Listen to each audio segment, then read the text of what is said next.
सो अभी तक हमने देखा कि सियोनजाए कई बार ट्राई करने के बाद भी इंसोल को अपनी फीलिंग्स के बारे में नहीं बता पाया था, इसलिए अपने रूम में आकर बहुत ही ज्यादा अपसेट होने लगा। तो तब उसका फ्रेंड इनह्योक कहता है कि वैसे गलती तो तुम्हारी ही है, यानी क्या जरूरत थी तुमको उससे ये कहने की कि फैन मत बनो, अब देखो चली गई ना वो। तो तब सियोनजाए ने गुस्से से इनह्योक को पकड़ लिया और मारने की कोशिश करने लगा।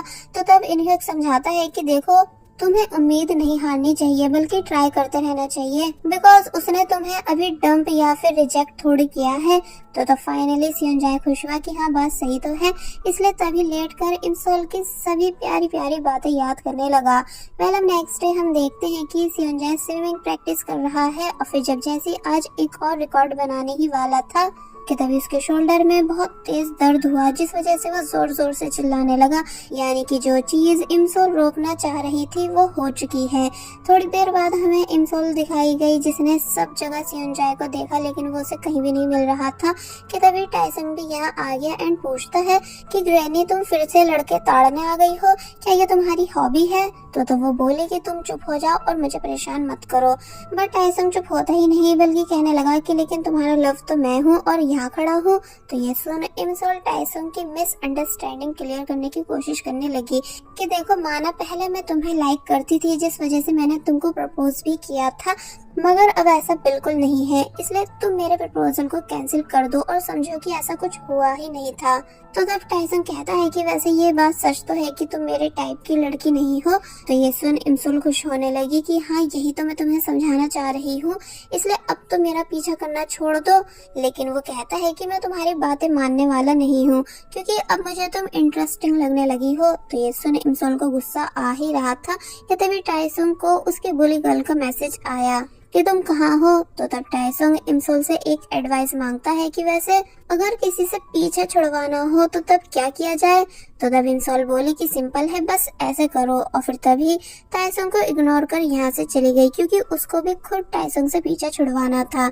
आगे उसे एक पर्सन मिला जो कि इंसोल के पूछने पर बता देता है कि सियोनजाए के शोल्डर में कुछ प्रॉब्लम हो गई है, इसलिए कोच उसे लेकर हॉस्पिटल गए हैं। तो ये सुन इंसोल काफी ज्यादा बुरी तरह शॉक रह गई, इतनी ज्यादा कि उसकी आंखों में आंसू तक आने लगे क्योंकि वो समझ चुकी है कि जरूर वो चीज हो चुकी है जिसको रोकने की मैं पूरी कोशिश कर रही थी। और वही हमें सियोनजाए दिखाया गया जिसको डॉक्टर बता रहे हैं कि तुम्हारे शोल्डर में फिर से उसी जगह प्रॉब्लम हो गई है जहाँ की सर्जरी हुई थी, इसलिए अब तुम्हें फिर से उसी जगह की सर्जरी करानी होगी, लेकिन कम चांसेस हैं कि तुम पूरी तरह से ठीक हो पाओ। यानी अगर तुम 1-2 साल का गैप ले लेते जैसा कि मैंने तुम्हें लास्ट टाइम समझाया था, मगर तुमने ऐसा किया नहीं, तो तुम्हें सेकंड सर्जरी की जरूरत नहीं पड़ती। लेकिन अब क्योंकि तुम अपनी प्रॉब्लम और ज्यादा बढ़ा चुके हो, इसलिए अब शायद ही तुम कभी स्विमिंग कर पाओ, यानी कि तुम्हें अपने स्विमिंग करियर का ड्रीम छोड़ना ही होगा, वरना तुम एक स्पून उठाने तक के लायक नहीं बचोगे।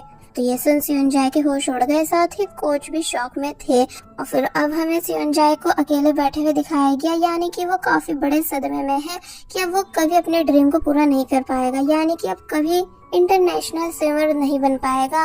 दूसरी तरफ इंसोल सियोनजाए को ढूंढते ढूंढते उसके घर के बाहर आ गई, जहाँ काफी आवाजें देने के बाद भी कोई रिस्पांस नहीं आ रहा था, इसलिए वो घर के अंदर झांकने लगी, जहाँ उसे मिस्टर किम के रेस्टोरेंट के कुछ बॉक्स रखे दिखे। और वही सियोनजाए जो कि अभी तक बस स्टॉप पर है कि तभी उसके पास उसके फादर की कॉल आई जो कि उसको अपने रेस्टोरेंट पर बुला रहे थे। इसलिए जब जैसे वो अपने डैड के रेस्टोरेंट पर आया तो यहाँ आकर पता चलता है कि उसके फादर ने पार्टी ऑर्गेनाइज की हुई थी इस खुशी में कि उनका बेटा कंपटीशन जीता है, और फिर अब आगे नेशनल और फिर इंटरनेशनल कॉम्पिटिशन्स को भी जीतेगा।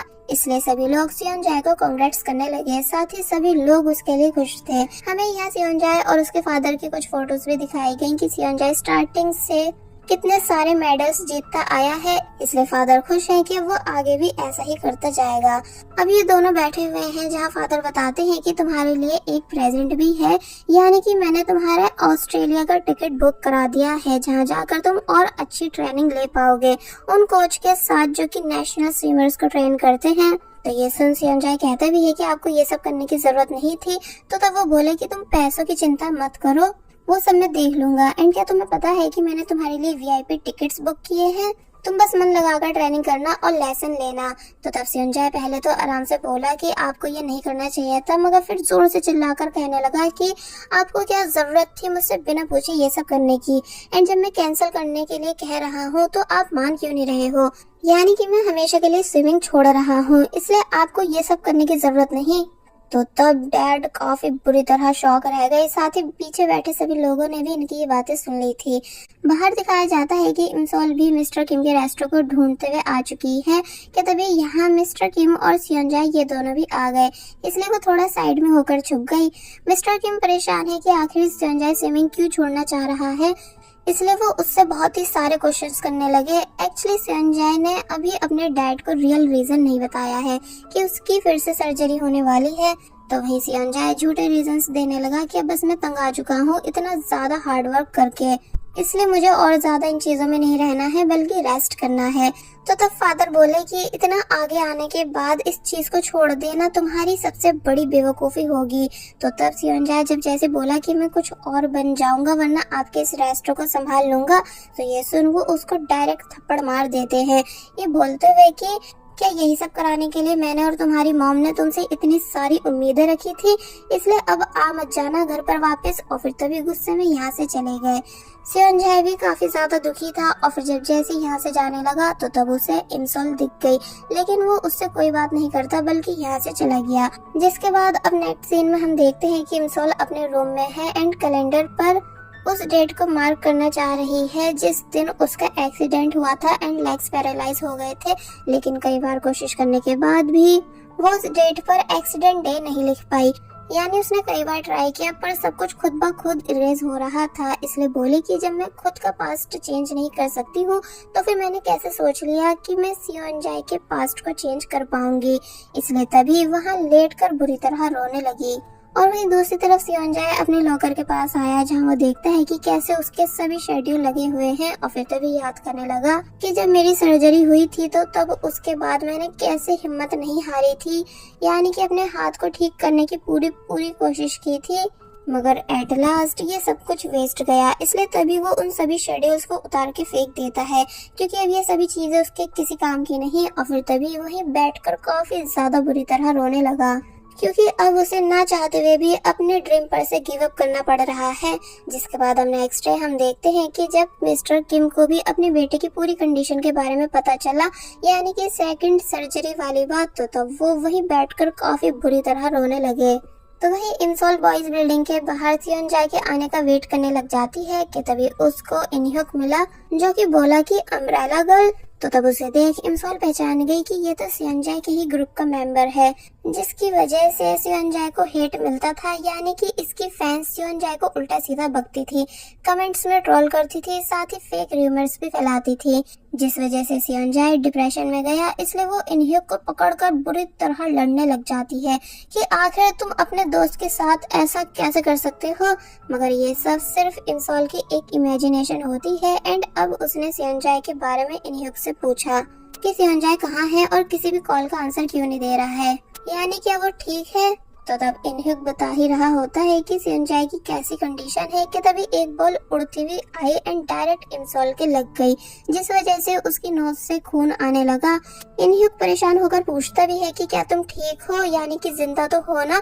तो वही जिन्होंने गलती से बॉल को मारा था वो सब भी आकर इंसोल से यही क्वेश्चन करने लगे।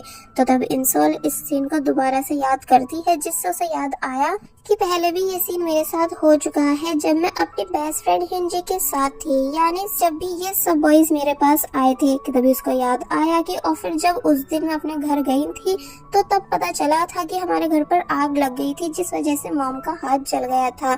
इसलिए इंसोल ये सब याद कर डायरेक्ट उठती है और फुल स्पीड में यहाँ से जाने लगी। सब लोग पूछ भी रहे थे कि तुम ठीक हो कि नहीं, मगर वो किसी को कोई आंसर नहीं करती है। और वही हमको इंसोल का ब्रदर यानी सॉन्ग से दिखाया गया, जिसे उसकी मॉम ऑर्डर दे रही है वॉशरूम क्लीन करने का। तो पहले तो वो बहुत ही ज्यादा गुस्सा हुआ कि मैंने अभी अभी पूरे घर की सफाई की है, उसके बाद भी आप मुझे और काम कैसे दे सकती हो, वो भी वॉशरूम साफ करने का। मगर मॉम उसकी एक नहीं सुनती बल्कि धमकियां देने के बाद कॉल कट कर देती है। सॉन्गसी बहुत ही ज्यादा गुस्सा हुआ, इसलिए जल्दबाजी में एक गैस तो बंद कर जाता है लेकिन दूसरी नहीं। और वहीं हम इंसॉल को देखते हैं जो कि नॉन स्टॉप अपनी मॉम को कॉल्स कर रही है लेकिन वो आंसर नहीं दे रही थी कि तभी फाइनली इंसॉल को रास्ते में टाइसन मिल गया, इसलिए इंसॉल उससे राइड मांगने लगी। तो तब टाइसन कहता है कि मैं खुशी से तुमको राइड दे देता लेकिन इस टाइम मैं बिजी हूँ। और फिर जब जैसे जाने लगा तो तब इंसॉल ने बताया कि ये अर्जेंट सिचुएशन है, यानी कि मेरे घर पर आग लगने वाली है जिसको मुझे कैसे भी करके रोकना है। टाइसन कहता है कि अगर ऐसा है तो फिर तुम्हें फायर ब्रिगेड को कॉल करनी चाहिए, लेकिन वो बोली कि मैं अभी कंफर्म नहीं हूँ, तुम प्लीज मेरी हेल्प करा दो।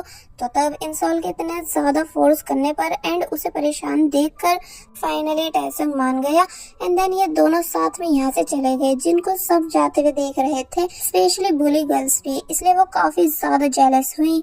और वही इंसॉल के घर पर हिंजी आई जो कि इंसॉल के साथ स्टडी करने आई है, पर जब उसको इंसॉल कहीं नहीं मिली तो वो वहीं बैठकर उसका वेट करने लगी कि तभी सॉन्गसी वॉशरूम से बाहर निकला जिसमें से काफी गंदी स्मेल आ रही थी। इसलिए हिंजी अपनी नोज बंद कर लेती है एंड सॉन्गसी से कहने लगी कि क्या तुम सालों से नहाए नहीं हो। सॉन्गसी कहता है कि क्या तुम्हें मेरे हाथ में ये नहीं दिख रहा जो तुम ऐसे बोल रही हो, लेकिन हिंजी सॉन्गसी को उल्टा सीधा कहने लगी कि तुम बहुत ही ज्यादा गंदे हो। तो तब सॉन्गसी को भी हिंजी पर बहुत ही ज्यादा गुस्सा आ गया, इसलिए ये दोनों लड़ने लगे, पर अपनी लड़ाई में ये नोटिस नहीं करते कि पीछे आग लग चुकी थी।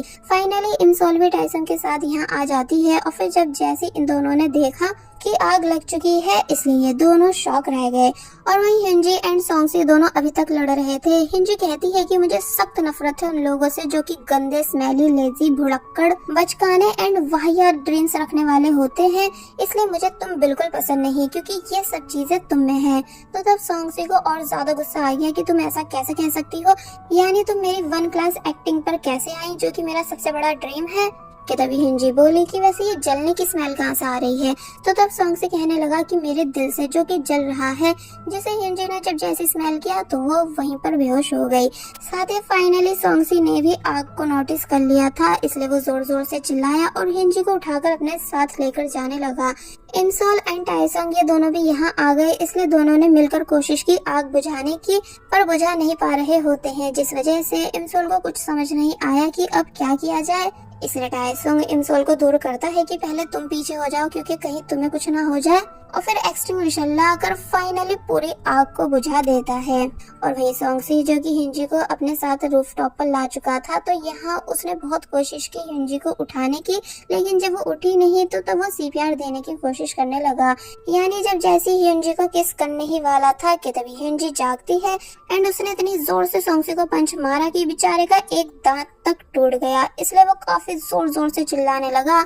और वहीं इंसॉल जो कि हैप्पी है आग बुझाने की बात कि तभी उसकी मॉम भी यहाँ आ गई एंड ये पूरा नजारा देखकर परेशान थी, लेकिन इंसॉल अब और भी ज्यादा हैप्पी है ये देखकर कि उसकी मॉम का हाथ बिल्कुल ठीक है, यानी कि उसने फाइनली इस वाले पास्ट को चेंज कर दिया है। नेक्स्ट सीन में अब हम देखते हैं कि इंसॉल दिल से टाइसन को थैंक्स कर रही है एंड बोली कि नेक्स्ट टाइम मैं तुम्हें ऐसे थैंक्स ट्रीट दूंगी। तो तब वो कहने लगा कि जरा देखो तो मेरे साथ डेट पर जाने के लिए तुम कैसे बहाने बना रही हो, मगर फिर बताने लगा कि तुम्हारे फेस पर कुछ लगा है। इंसॉल पूछती है कि किस साइड, इस साइड, और फिर तभी उसने अपना फेस और ज्यादा खराब कर लिया। तो तब टाइसन इंसॉल को प्रीटी एंड क्यूट कहते हुए हंसने लगा। इंसॉल बोलती है कि तुम्हें लड़कियों की झूठी तारीफ करने का कुछ ज्यादा ही एक्सपीरियंस है, और फिर खुद भी हंसने लगी। और बस फिर इसी सीन के साथ पार्ट 7 यहीं पर एंड हो जाता है। There was a time when you had me falling to the ground.